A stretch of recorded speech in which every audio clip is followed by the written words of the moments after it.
Hey, how's it going, guys? Welcome to the MLM Engineers podcast with your host Bernard C. right here. Ever wonder how actual MLMers grow their profitable home businesses without bugging your friends and family? How do they find the right people into their team to generate extra income, yet still have time to enjoy the rest of their lives? That's the mystery where all of us are wondering, and this podcast will give you the answer. My name is Bernard C. and welcome to the MLM Engineers. Hey, how's it going, guys? So in the previous episode, I have shared my failures in MLM. So there was a point where I believe others saying that MLM is a scam, it's a pyramid scheme, and where you cannot have a real asset since your success relies on the people you recruit as your downline, which is kind of true. And despite all these words that keep echoing in my mind, I didn't just stop there, So because I learned that if I want to succeed, I must do what the 1% does, not the 99%, right? So in my mind, I was thinking, okay, so if MLM is really what others proclaim to be bad, so why there's still people doing it and actually succeeding from it? So that must mean there is something that they have, which I don't have right now to succeed. So with that in mind, I continue to seek for strategies to succeed in MLM online. Reading multiple blogs and guides I found on the internet, then I realized that the reason I cannot succeed is because I did not know the correct ways or strategies to actually market and sell my products. And from there, I actually find out the ugly truth I found out about MLM. So the strategies taught by new recruits currently, as I observe, are actually not appropriate with the foundation of understanding how sales and marketing actually works. So in this episode, I'm actually going to share you 3 truths that I have found out throughout my journey so far till now. So truth number 1, the current recruiting strategies do not work as it claims to be anymore. So what I mean by the current recruiting strategies is the typical strategy that we often learn that works in this pattern. So as we all know, we are familiar with these common steps, like when we ask our upline, so what's the way to actually succeed? And this is what they actually, normally that's the answer that we heard. Take out a piece of paper and pen, just list down your friends and family's name, and you have to call them one by one, invite them out if they are interested. Then at some point, in some cases, sometimes you have to conduct a 3-way call, like asking your upline, someone who's actually successful, to join the conversation with your new prospect or lead, which is your family and friend that is interested, and just recruit them in like that. And finally, just recycle the whole thing again, teaching them the same methods that you learn just for the sake of duplication. But the problem I found out is that this strategy is a very tiring process. You have to call a lot of people. That's true. You have to call a lot of people, even messaging sometimes, and it really takes up a lot of time. And not necessarily they want to listen to your opportunity. Sometimes they get turned off by the moment when they realize that it's an MLM opportunity, right? So thinking that they need the opportunity to become successful, which I don't believe that is the right way to actually pitch to them. So to add on the difficulty, not everyone has a lot of friends and family members to recruit. Like some of us, you can be slightly more introverted and don't prefer to have big friend circles, or maybe maybe does not have a lot of family members to actually talk to. So if you add this situation, adding that possibility that despite that there will be a possibility that they'll reject you because it appears that you try to convince them so much, or to try to hard sell them, or shoving the opportunity down their throats on the opportunity itself, which I think it's not that appropriate. And at one point, once they run out of friends and families to us, they end up with no more leads. And like all we know, a typical MLMer, that's the life cycle of it. Just no more leads. And if let's say they are thick-skinned enough, sometimes they will just force to ask anyone they see on the street, like anyone who has a heartbeat, to join the opportunity.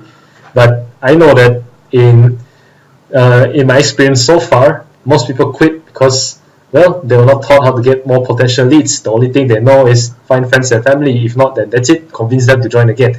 It just keeps cycle. Yep. So that's the first truth. And the second truth that I found out is that everyone is doing the same thing. So indirectly, you are competing with each other, even your upline, even your newly recruited downline, and basically everyone in the company, because everyone's doing the same thing. You have the same sales pitch, you have the same script, you have the same jokes, you have the same product, and so on. Like most, you can see all MLMs. It's not a surprise at all. Like everyone wants to distribute their products to as many people as possible. Okay, so now I want you to imagine a scenario. If let's say the entire sales team, or maybe say let's just make it simple, maybe your own network, where everyone who works in the same MLM company as a commission-based salesman in the same location, and suddenly there's a customer that is interested to buy the MLM product, who would you think will be the one that actually wants to gets the commission, gets the sale? So this will be difficult, right? Because basically everyone wants the sale, like want to get the commission, right? If let's say the group of people your network consists of friends and family, there will be a slight chance that they will just later take the sale and stuff. But what if you are with strangers that both of you or maybe even more of you are in the same company? So what's going to happen next? Definitely everyone's going to fight for the sale, right? But the problem is for the customer is that it doesn't matter who he buys, because it's the same product that they will get.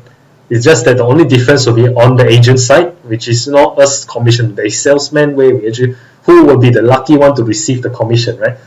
So this is what I've experienced so far when it comes to this type of prospecting, which I don't think that it is actually the effective way to succeed.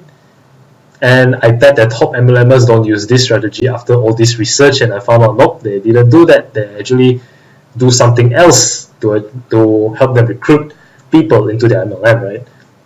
Okay, so moving on to the third truth. So MLM is not easy as you think.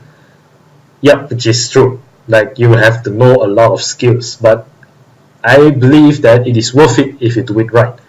So if there are people who tell you that MLM is easy, like basically they're just lying. If they're desperate enough to get a sale, so of course they will just ignore all the hardships and stuff, because that may just turn you down or make you scared that you will lose interest because of all these hardships behind. So they basically tell you the good stuff.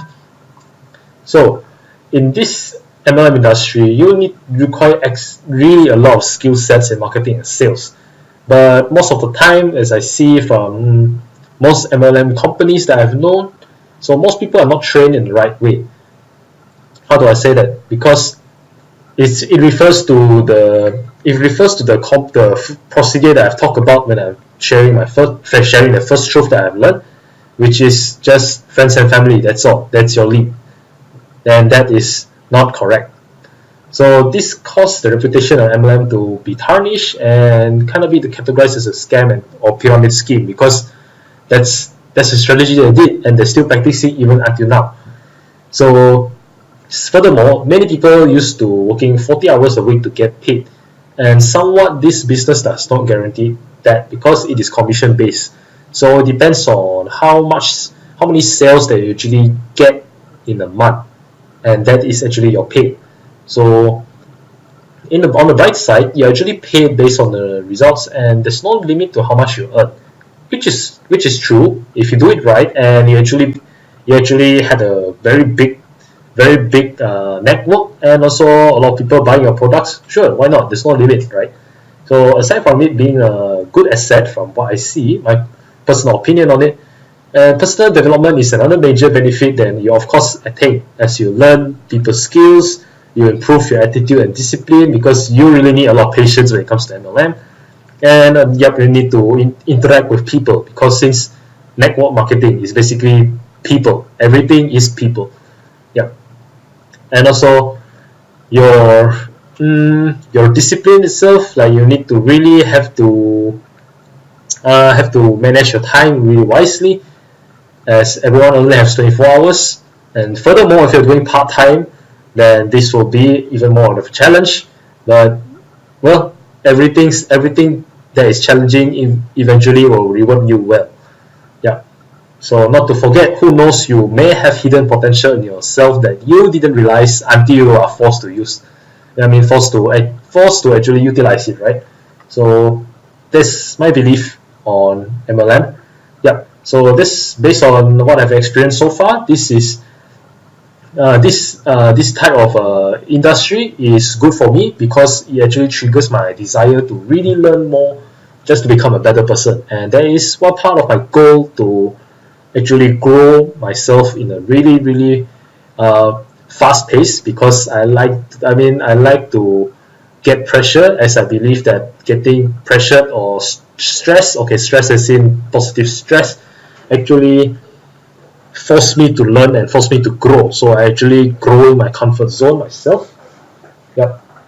Aside from wanting to build a sustainable asset, of course, it's MLM anyways, one of the, well, I would say, best platforms to build an asset, and a great team to work with in case I have any other future business projects and I will need someone to work with. So if I actually build the relationships through network marketing, actually finding business partners won't be hard, because you kind of know how they work, what they like, what they don't like, and their preference, how the way they manage people and stuff.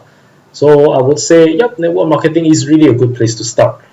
Yeah, so in the next few episodes, I'll actually be sharing some of the strategies I have learned throughout my journey. Yep, that's all for today's episode. As I would like to improve myself, I will gladly appreciate if you can provide me feedback on my content. And if you have any questions in mind, please do send me an email written in a podcast description. And I'll be also distributing this podcast, aside from Anchor, which is the one I'm talking right now, into other channels like YouTube and Spotify, so it'll be more easily accessible for all of you based on the platform that you prefer. Yeah, and yeah, have a good day and see you in the next episode. Stay tuned.